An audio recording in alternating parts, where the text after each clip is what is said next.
Hi friends, మంగళవారం జమ్మూ కాశ్మీర్ పహల్గామ్ లో జరిగినటువంటి ఉగ్రదాడికి భారతదేశం పాకిస్తాన్ కి గట్టి పంచినే ఇచ్చింది. ఈ సంఘటన గురించి ఫుల్ డీటెయిల్స్ రేపు ఫుల్ లెంత్ వీడియోలో రిలీజ్ చేస్తాను friends, please watch.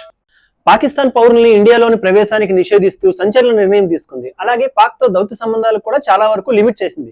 Pak జాతీయులకు Bharatiya visa జారీని నిలిపివేసింది. అలాగే ఆల్రెడీ వీసా తోటి భారతదేశంలో ఎవరైతే ఉన్నారో వాళ్ళందరి వీసాల్ని రద్దు చేసి వాళ్ళు 48 గంటల్లోగా భారతదేశాన్ని విడిచి వెళ్ళిపోవాలని ఆజ్ఞలు జారీ చేసింది. అలాగే ఉగ్రదాడులకు పాకిస్తాన్ మద్దతు ఇవ్వడం మానుకునేంత వరకు సింధు జలాల ఒప్పందం 1960లో కుదుర్చుకున్నారు, దాన్ని కూడా రద్దు చేస్తున్నట్టు ప్రకటించింది. వీటి గురించి డీటెయిల్డ్ గా ఫుల్ లెంత్ వీడియోలో తెలుసుకుందాం ఫ్రెండ్స్. ఢిల్లీలో పాకిస్తాన్ యొక్క హై కమిషన్ లోని ఉన్నటువంటి రక్షణ మరియు త్రివిధ దళాల యొక్క అధికారులు, వాళ్ళ యొక్క అసిస్టెంట్స్ 5గురిని మొత్తం అందరినీ కూడా బహిష్కరించింది.